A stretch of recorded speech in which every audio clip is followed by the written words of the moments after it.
पूजनीय आचार्य भगवंत गुरुवर निर्भय सागर जी महाराज की, आचार्य संघ की नमोस्तु। अभी आपने सुना, दूसरों को बस में करना हर प्राणी जानता है, चाहता है, प्रयास करता है, रात दिन यही करता है। पति चाहता है कि पत्नी मेरे बस में हो जाए, मेरी आज्ञा पाले, और पति चाहता पत्नी मेरी आज्ञा मेरे बस में रहे। बाप चाहता बेटा मेरे अनुसार चले और बेटा चाहता बाप मेरे अनुसार चले। ये अधिकार की बातें आज से नहीं, अनादि काल से चल रही हैं। पर ये अधिकार उसी को मिलता, अधिकारी वही बन पाता है, उसी के अंडर में आदमी रह सकता है जो अपने कर्तव्य का पालन करे। जब तक कर्तव्य का पालन नहीं करोगे तब तक तुम्हारे अंडर में कोई रहने को तैयार नहीं होगा, तुम्हारी बात को मानने को तैयार नहीं होगा, तुम्हारे घर में शांति नहीं होगी, अशांति ही बनी रहेगी। तो कर्तव्य करने में सबसे पहला कर्तव्य बनता है मीठा मीठा बोल थारो काई बिगड़े। पहला कर्तव्य, जब भी तुम किसी से बोलो तो ऊंचे स्वर में मत बोलो। बोलने का ढंग देखिए, जहां टोन बदल जाती है वहां ट्यूनिंग बदल जाती है। संगीतकार से पूछो बस टोन कैसे बदलती है। देखिए, आपने कहा काय भैया क्या कर रहे है, क्या कर रहे, देखिए टोन में अंतर हो गया ना। वही बात कही, क्यों क्या कर रहे, काय भैया क्या कर रहे। देखिए इतने में अंतर हो गया, उतने में ट्यूनिंग बदल गई। बस पहली शिक्षा, यदि तुम दुनिया को बस में करना चाहते हो तो आज मैं वशीकरण मंत्र दे रहा हूं तुम्हें। कौन सा वशीकरण मंत्र है बताओ।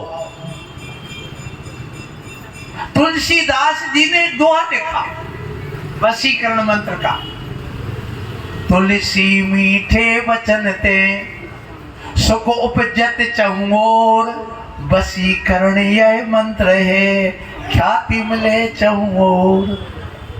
बस वशीकरण मंत्र एक ही है।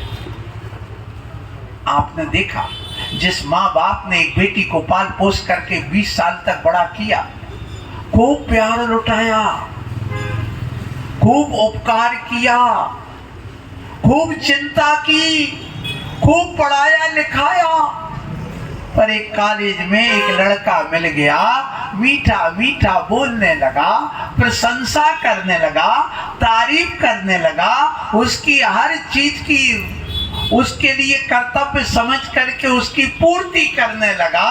तो उस 20 साल के उस माँ बाप के उस पुरुषार्थ को, उस कर्तव्य को वह भूल करके उस लड़के के वशीकृत हो करके भाग जाती है। अपने भारत देश में एक साल में लगभग 1 लाख लड़कियां भागती हैं। कितनी? उनमें से 10,000 लड़कियों का तो साल में आता ही पता नहीं रहता कि वो कौन सी दुनिया जिंदा है कि मर गई। सिर्फ एक ही कारण, वशीकरण मंत्र। बस एक ही कारण, वो लड़का आएगा, तारीफ करेगा, प्रशंसा करेगा, शेर शायरी करेगा, मौज मस्ती दिखाएगा, सारी उसकी आवश्यकताओं की पूर्ति करेगा। सो माँ बाप जाए चूल्हे में और धर्म की निकले ठठरी। हमें उससे कोई मतलब नहीं, सिर्फ एक मीठे मीठे शब्दों के कारण से भविष्य क्या हुआ है भूल जाती है। यहां तक कि सुनिए, उन मीठे मीठे शब्दों से तुम तो उस लड़की की बात करते, मैं तो उस बिस्तर की बात करना चाहता हूं। एक सपेरा आया और बीन बजाना चालू कर दी। क्या बजाया? बीन। तो क्या होता है, जितने नाग बिलों में रहते हैं वे मीठी मीठी उस स्वर ध्वनि को सुन करके बाहर निकल आते हैं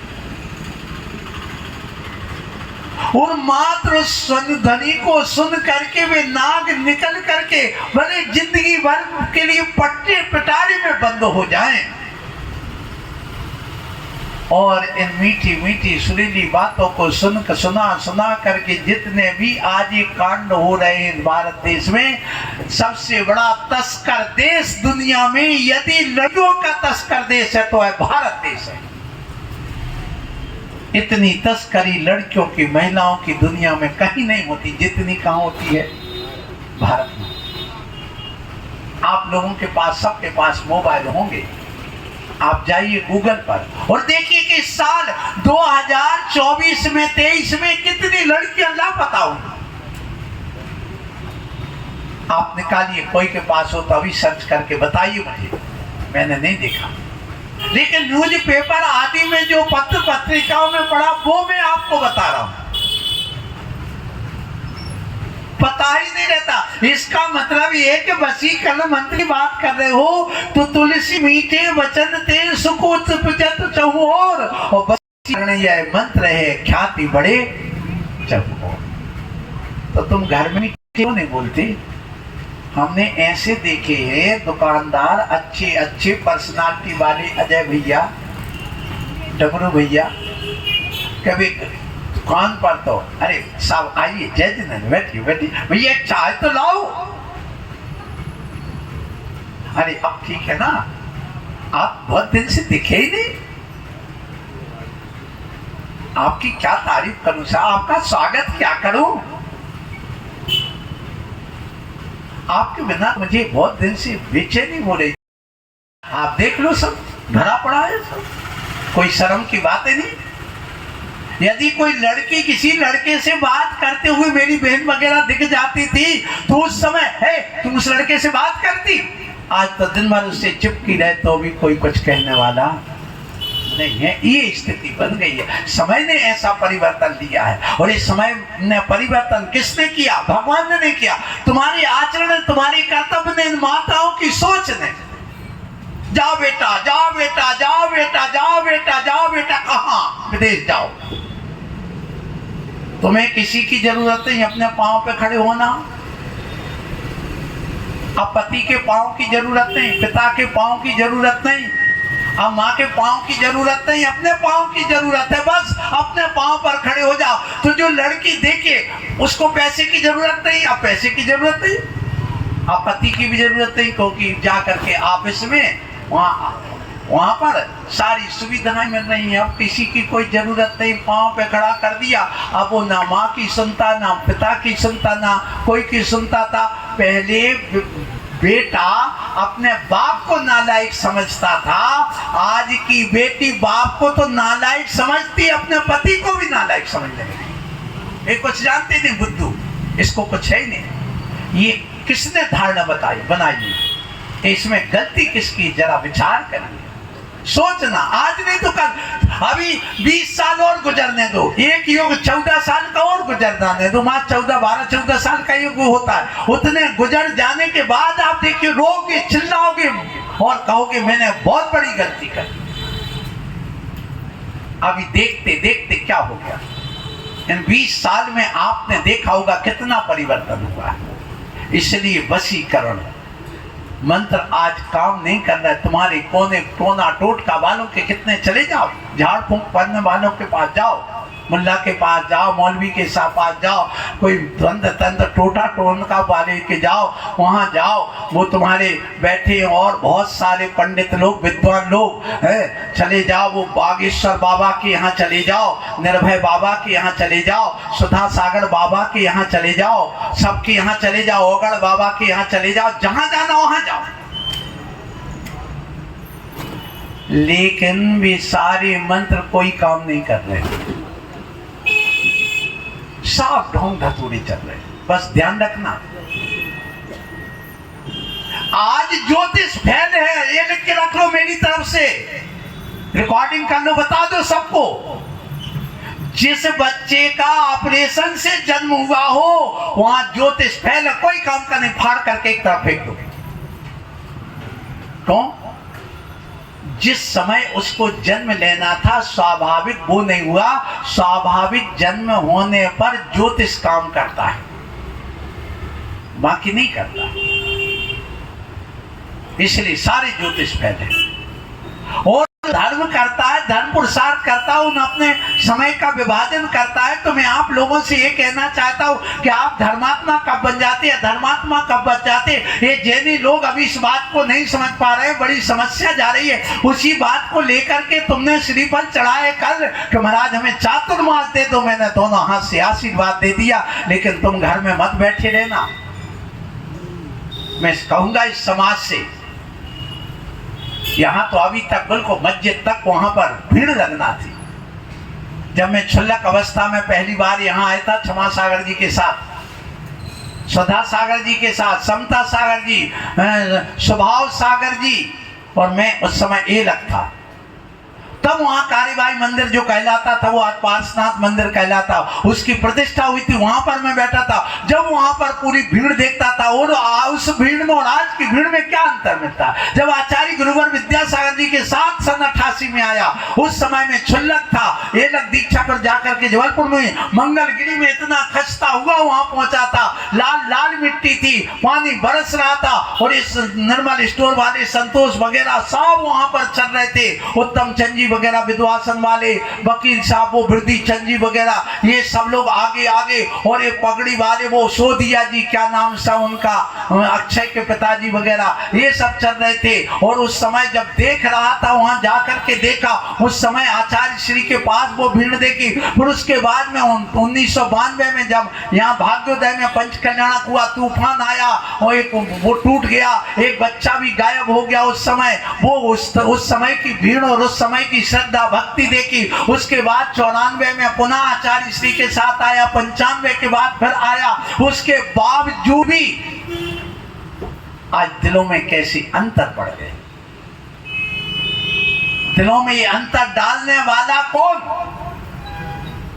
श्रावक में नफरत पैदा करने वाला कौन?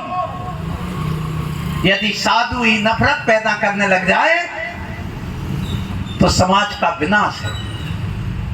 और समाज में नफरत पैदा करने लगा है। ये पुण्य की बात, ये धर्म की बात, मीठे वचन की बात, जोड़ने की बात न जाए और कहने लग जाए कि जिसको जो करने सो कर ले, समाज टूट जाए तो टूट जाने दो, मुझे क्या लेना। बताइए, वो समाज का मुखिया बन सकता है क्या? वो समाज का संचालक हो सकता है क्या? विचार करना। इसलिए कह रहा हूं, ऐसे शब्द कभी नहीं बोलना आप लोग। डमरू भैया, ऐसे शब्द नहीं बोलना, हमेशा मीठे वचन बोलना। हमारे यहाँ तो ये कहा गया, बोली का जवाब बोली से दो, और बोली का सवाल फूल से दो, और फूल का जवाब भी नवनीत से दो। और उसके बाद भी नहीं हो तो पीट कर दो, ले भैया तुम मान ले, लेकिन तुम खुश हो जा, खुशकी हो जा, जाओ तेरा भला हो जाए। ऐसी विचार आता है क्या?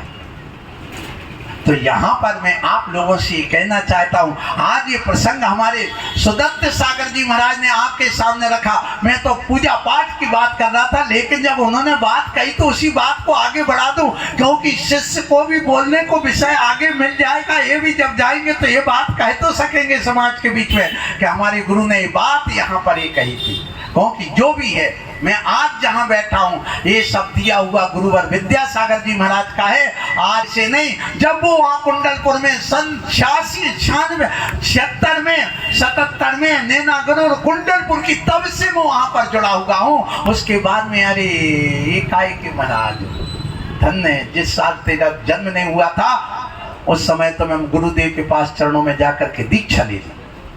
उसके बाद भी अहंकार, विचार करना। इसलिए मैं इस समाज से कहना चाहता हूँ, इस सागर समाज से कहना चाहता हूँ कि मीठा बोलो, एक होने के लिए बोलो, अपनत्व को बोलो, क्योंकि तुम्हारी फूट तुम्हारे पास नहीं, अरे जग जाहिर हो रही है। अरे बदी मुट्ठी तो लाठी, खुट्ठी तो खाती। अभी फिर भी मुट्ठी बंदी है, खुली नहीं है। थोड़ी बहुत होती है, कहीं होती है, कोई बात नहीं, होने दो, लेकिन हमें उसमें नहीं पड़ना है। और मैंने एक दिन और कहा था, जब मात्र 5,000 तुम्हारे नेता चुन करके विधानसभा और लोकसभा में पहुंचते हैं तो 5,000 लोग अपने देश को चला सकते हैं, तो 50 लाख जैनी इस देश को नहीं चला सकते? बिल्कुल चला सकते, बस मुट्ठी बांधने की जरूरत है, एकता की जरूरत, और कुछ नहीं। जाए एकता जगी वहां एकता जगी। तो सुबह से उठो, अपने समय का विभाजन करो।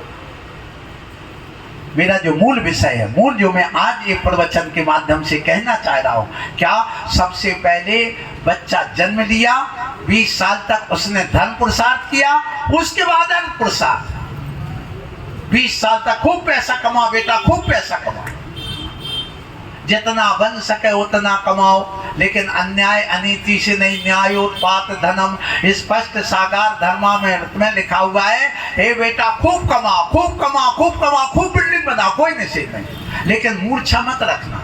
मूर्छा का नाम परिग्रह है। चमड़ी जाए पर दमड़ी ना जाए, ऐसा नहीं। यदि मंदिर बन रहा है तुम्हें दान करना है, मंदिर का जीर्णोद्धार हो रहा, आप दीजिए। वो परिग्रह, संग्रह करना बुरा नहीं है, लेकिन संग्रह करने के बाद जो मूर्छा है वो गलत है, वो नहीं होना चाहिए। वैसे तो भगवान भी समोसन बैठे, तुम्हारे पास क्या है बताइए, जो हम लोगों के पास है। तुम्हारा कितना मकान है, लेकिन हमें हर महीने में हर दिन अलग अलग 1-1 करोड़ की बिल्डिंग मिलती है रहने के लिए। हर धर्मशाला एक से बढ़ के एक मिलती है, हर मंदिर एक से बढ़ के एक मिलता है, हर चौके में अलग अलग सोने चांदी की थालियां मिलती है, अलग अलग 56 प्रकार का भोजन बता करके बताया जाता मिलता है। तो तुमसे जाना तो हमें मिलता, हमारे पास है, तुम्हारे पास है क्या? अरे धन वाले कंगाल हैं गुरुवर, तुम हो माला माल। तो सबसे ज्यादा माला माल, लेकिन इनके परिग्रह क्यों नहीं कहा? क्योंकि हम गए थे यहाँ, क्या नाम से भैया ये, राहुल भैया के यहाँ पीछे, जब उनके आहार करने गए तो चांदी की थालियां, कौन सी थाली, और एक नहीं थाली पर थाली, 7 थाली लेकर के आ गए।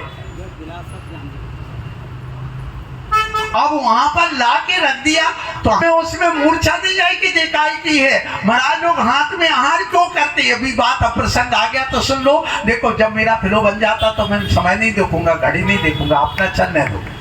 तो वहां आया कि जो अंजलि में आहार क्यों लेते? अरे कल से तुम कहो जैसे आप आहार देते ऐसे कटोरा भी दे दो, उतना गिरेगा नहीं, फैलेगा नहीं, बचत हो जाएगी, अनर्थ से बच जाएगा। बोले नहीं, हे मुनिराज, अंजलि में कर पात्री बनना, क्योंकि यदि कोई सोने की कटोरा देगा, कोई चांदी का कटोरा देगा, तो कोई मिट्टी का कटोरा देगा, तो उसको देख करके तुझे राग द्वेष मोह पैदा हो जाएगा। इसलिए ना रहे ना बांस ना बजे बांसुरी, इसलिए कटोरा नहीं लेना, अपने हाथ को कर पात्र बना करके आहार कर लेना, और कर पात्र से स्वादिष्ट आहार किसी में नहीं। इसलिए हमारे छल्लक जी तो चांदी के कटोरे में खाते, वाह हमसे बड़े हैं ये तो। हमारे एक छल्लक जी का चोरी चला गया, कटोरा में पास पछता है, वो कहाँ गाओ कहाँ गाओ कहाँ गाओ। उसकी यात्रा में थे ना, क्या नाम से, अष्टापद की यात्रा में सो एक मेरठ वाले भक्त ने चांदी सोने का व्यापार करता था, सोने इनको एक चांदी का कटोरा दे दिया, 300 ग्राम 400 ग्राम का। अब वो जाते में तो रहा, आते समय पता नहीं कहाँ चला गया, वो अभी तक तपोवन तक आते आते वो कटोरा खोगा, वो कटोरा खोगा, वो कटोरा खोगा। अच्छा, इस बैग में देख लो, उस बैग में देख लो, वो गाड़ी में आया था सामान, वो चौके के बर्तनों में तो नहीं मिला। अरे वो बर्तन के उस कमरे में घुस करके ढूंढने लगे। इसको कहते हैं मूर्छा। क्या कहते हैं इसको? अच्छा, ईमानदारी से बताओ, जो माताएं बैठी हैं, बहनें बैठी हैं, तुम्हारी चैन मान लो रास्ते में गिर जाए, उस दिन तुम्हें भोजन किया जाएगा? तुम्हें पड़गा में मन लगे, मोबाइल में मन लगे, नहीं, बस घर जाओगी, यहाँ तो नहीं गिर गई, वहाँ तो नहीं, अरे लेटरिन बाथरूम में, अरे वो संडास में भी झाँक के देखे कहीं में तो नहीं, वो नाली में डाल, कहते ना कि जब टाठी हिला जाए तो घड़ा में हाथ डालत है। अब बताओ वो घड़े में क्या इतनी बड़ी थाली जा सकती, लेकिन उस समय सब क्यों कर्तव्य विमूढ़ हो जाते, बुद्धि काम नहीं करते, यहाँ वहां घूमने लगा। इसी का नाम मूर्छा है। बस ये जो मूर्छा है ये यहाँ संसार में भटकाती। तो कहने का मतलब ये परिग्रह इकट्ठा करना, होना, संग्रह। चक्रवर्ती के पास कितना वैभव होता है, लेकिन वह भी चाहे सम्यक दृष्टि बन करके घर में बैरागी बना रह जाता है। जैनियों, घर में इतनी संपत्ति होने के बाद में बैरागी बनो, तुम्हारा भी कल्याण हो जाएगा। आशीर्वाद है, बहुत बहुत आशीर्वाद है, ये जैन दर्शन कहता है। तो सुबह से उठो, आप अपने जीवन का, उस बेटे ने 20 साल तक क्या किया? धन पुरुषार्थ। फिर क्या किया? अर्थ पुरुषार्थ। यदि पैसा नहीं कमाता वो बेटा काम का नहीं, पुरुषार्थहीन का, नपुंसक का उसको, जो अपनी आजीविका के लिए इतना ना कमाए। कितना हमारे यहाँ बताए, इतनी कमाई करो, इतनी कमाई करो, इतनी कमाई करो, तो उसके पहले 4 भाग करो।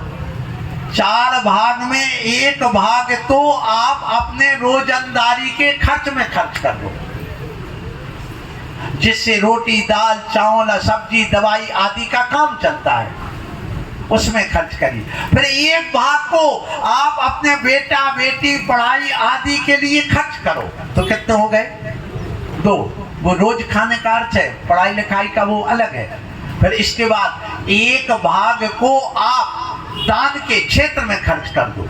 25% दान कहा गया। मुसलमान के यहाँ 2% कहा गया कि 2 आना तुम दान देना। और आपके यहाँ कितना बताएगा? 25%। क्या तुम अपनी कमाई का 25% दान देते हो? नहीं देते, तो तुम अभी सही दान दाता नहीं हो। सही दान दाता हुआ है कि यदि 1 साल में 20 लाख कमाता है तो उसको 5 लाख रुपए दान करना चाहिए, वह सही दान दाता है। फिर इसके बाद जो उसका 1/4 25% बचाए वो अपने बुढ़ापे के लिए बचा करके रखे। बस इतना कहा गया।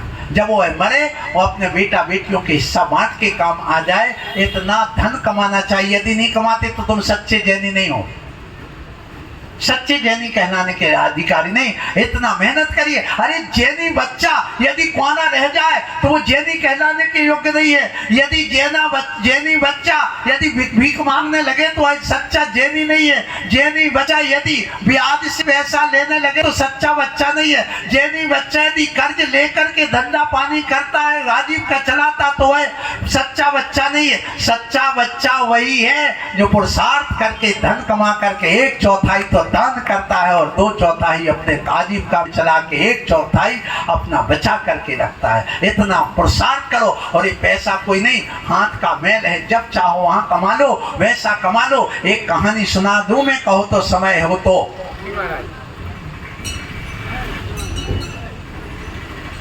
एक माँ थी और उस माँ का एक छोटा बेटा था, थोड़ा थोड़ा बड़ा हो गया। पिताजी थे नहीं, मजदूरी करके पेट पालते थे। लेकिन वह माँ पहले बहुत बड़ी परिवार की घर की थी, सारी स्थिति बिगड़ गई। माँ ने कहा जाओ उस फलाने गांव के सेठ में के यहाँ चले जाओ, गड़ा कोटा में, वहाँ पर तुम्हारे लिए वो पैसा मिल जाएगा, वो दे देगा, मेरी कह देना, हमारा बहुत परिचय है, वहीं तो ते मामा रहते थे, ये है वो है। अब वो गया, बोले सेठ जी सेठ जी सेठ जी सेठ जी।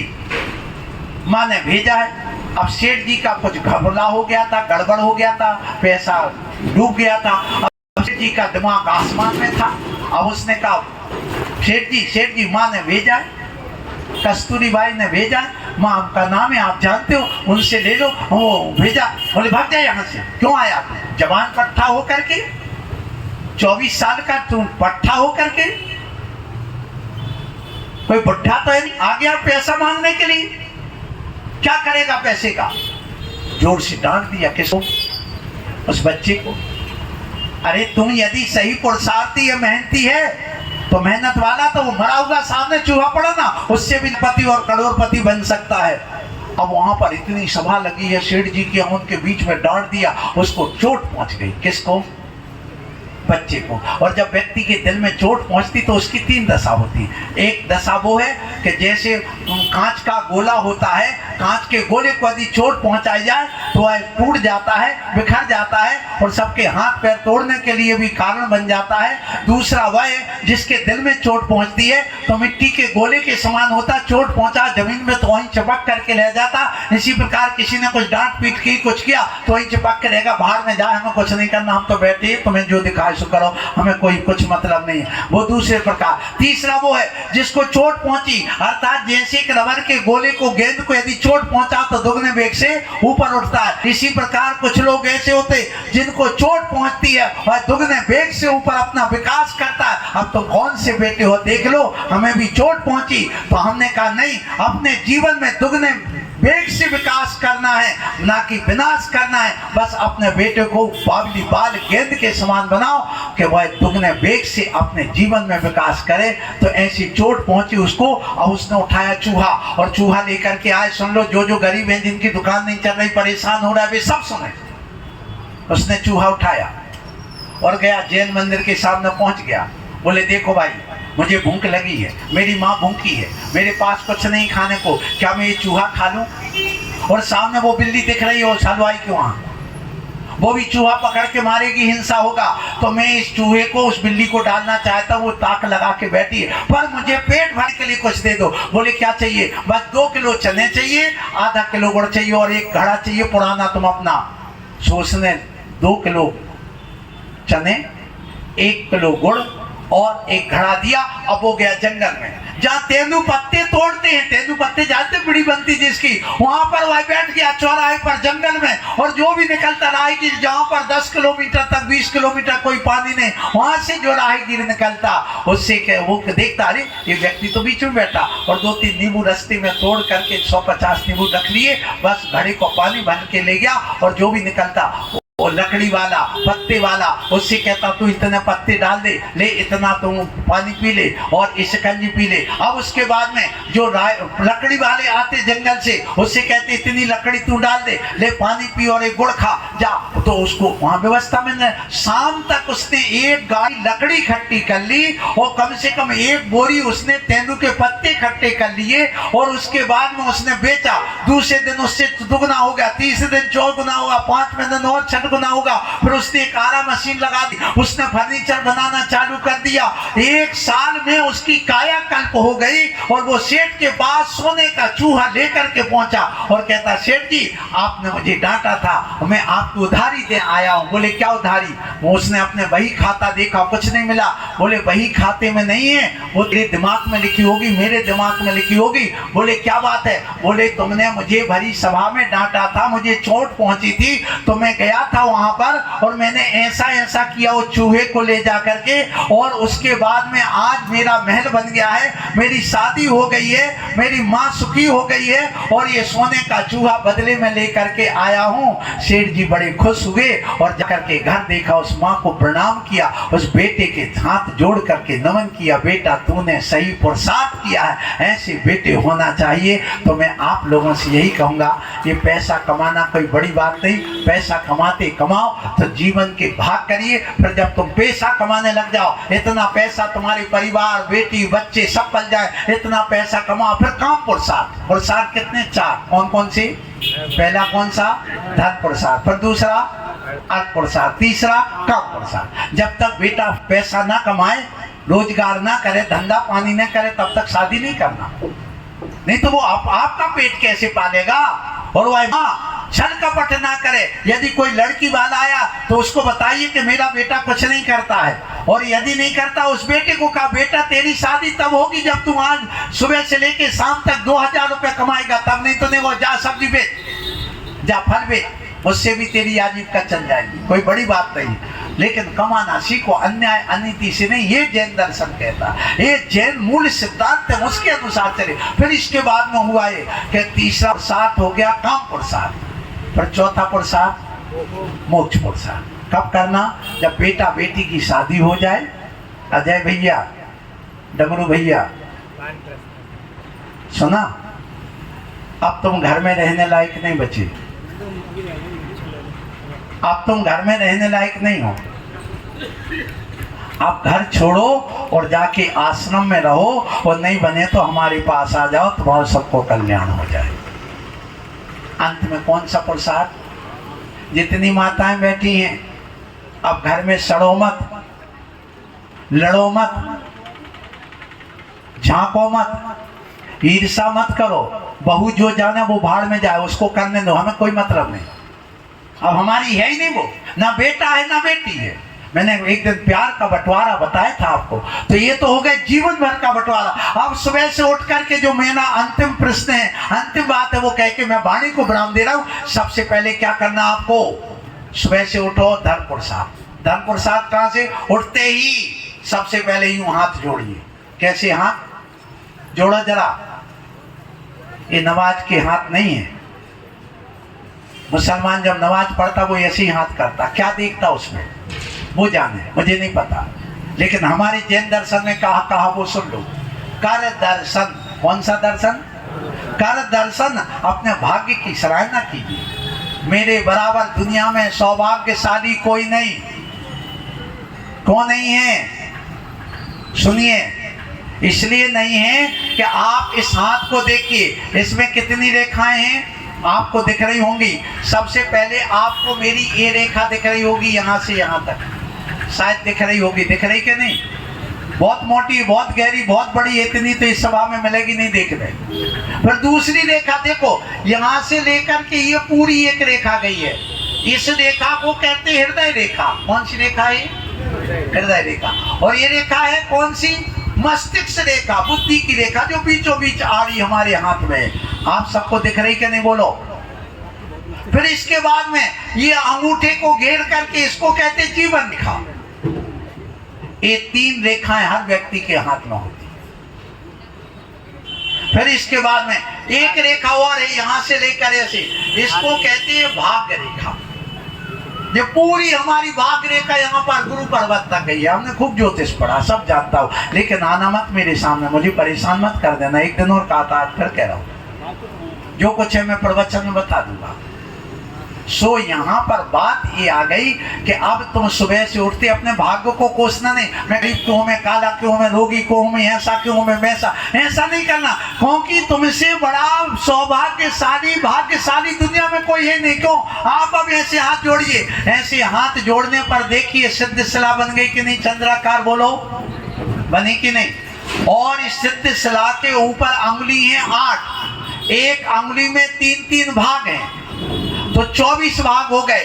जब तुम सुबह से उठ करके ऐसे हाथ जोड़े, अब तुम्हारे भाग्य में क्या लिखा है सो सुन लो। तुम्हारे भाग्य में 8 अंगुली अर्थात 8 कर्मों से रहित, 8 गुणों से सहित ये चंद्राकार सिद्ध शिला पर सिद्ध परमेष्ठी बैठे हैं, वो तुम्हारी किस्मत में लिखे हैं। और एक अंगुली में 3 भाग, तो 8 अंगुली में 24 भाग अर्थात 24 तीर्थंकर लिखे हैं। अब बताइए, जिसकी किस्मत में सिद्ध शिला और 24 तीर्थंकर लिखे हो, वो भाग्यशाली है कि दुर्भाग्यशाली? बोलो। तो सुबह से उठ करके भाग्यशाली मानिए कि मुझसे बड़ा कोई भाग्यशाली नहीं है। मेरी किस्मत में तीर्थंकर पना लिखा है, मेरी किस्मत में सिद्ध शिला लिखी है। इसलिए जोड़िए और ऐसे हाथ बंद करिए, और हाथ बंद करके 3 बार घुमाइए। कहते दुनिया मुट्ठी में और सिद्ध शिला हमारी मुट्ठी में। लेकिन नहीं बोलो, बंद करने के बाद सिद्ध शिला कहाँ चली गई? अंदर।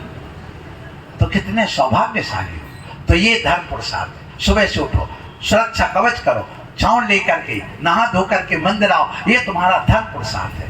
और यहाँ पर जैसे 8 बजे 9 बजे मुनि महाराज के प्रवचन हो के 10 बजे अधिकतम, बस आप तुम सारा छोड़ छाड़ करके सीधे अर्थ प्रसाद के लिए जाइए। सुबह से तुमने 6 घंटे धर्म प्रसाद कर लिया। फिर इसके बाद जाइए 8 घंटे अवर्थ प्रसाद करिए। कितने घंटे? 8। नौकरी करिए या धंधा पानी करिए, 8 घंटे अर्थ प्रसाद। फिर आइए, अपने आते ही अपने बच्चों के साथ अपने मौज मस्ती से काम प्रसाद 5 इंद्रिय के सुख सुविधाओं में लग जाता है। फिर इसके बाद में कायुसर किया, सबका त्याग, जब तक मैं सो रहा हूं तब तक मेरा कोई मोह माया हाल नहीं। सुबह यदि भगवान के दर्शन हुए तो मेरा, नहीं तो सब त्याग, और जहां सब त्याग तो वहां मोक्ष पुरुषार्थ है। तो सोते समय भी तो मोक्ष पुरुषार्थ कर लेते हो। तो ऐसे 4 पुरुषार्थ का विभाजन प्रतिदिन किया जाता है। सो मैं आपसे कहूं, वशीकरण मंत्र की बात से चालू किया था, बहुत सारी बातें इस बीच में हो गई हैं, इसलिए आप लोग मीठा बोले। मीठा बोलने से डॉक्टर डी ब्रायन जो शिकागो के हैं, उन्होंने कहा बोलने का प्रभाव क्या होता है। उन्होंने कहा ध्वनि प्रदूषण क्या होता है और ध्वनि प्रदूषण कैसे समाप्त होता, इन सब पर डॉक्टर रॉबर्ट कॉक जो एक अमेरिका में हुए हैं, उन्होंने भी बहुत सारे वैज्ञानिक तथ्य सिद्ध किए हैं, जिस प्रवचन को मैं कह रहा हूँ। लेकिन आज समय होने से वो बात नहीं करूँगा। कल रविवार है, छुट्टी का त्योहार है और नमोकार का व्यवहार है, और जहाँ पर मुनि महाराज हों वहाँ हर दिन त्योहार है। इसलिए आप सब लोग का रविवार का अंतिम प्रवचन सुनेंगे। उसके बाद सोमवार को मिलेंगे कि नहीं पता नहीं, कहाँ होंगे, कैसे होंगे। आप लोगों से यही कहूँगा, आज के इस प्रवचन के माध्यम से बस एक ही शिक्षा लेना, घर जाओ तो घर जाने के बाद लोगों को लगे कि हमारी माँ, हमारी सास, हमारी बेटी, हमारी बहू आज प्रवचन सुन के आई है।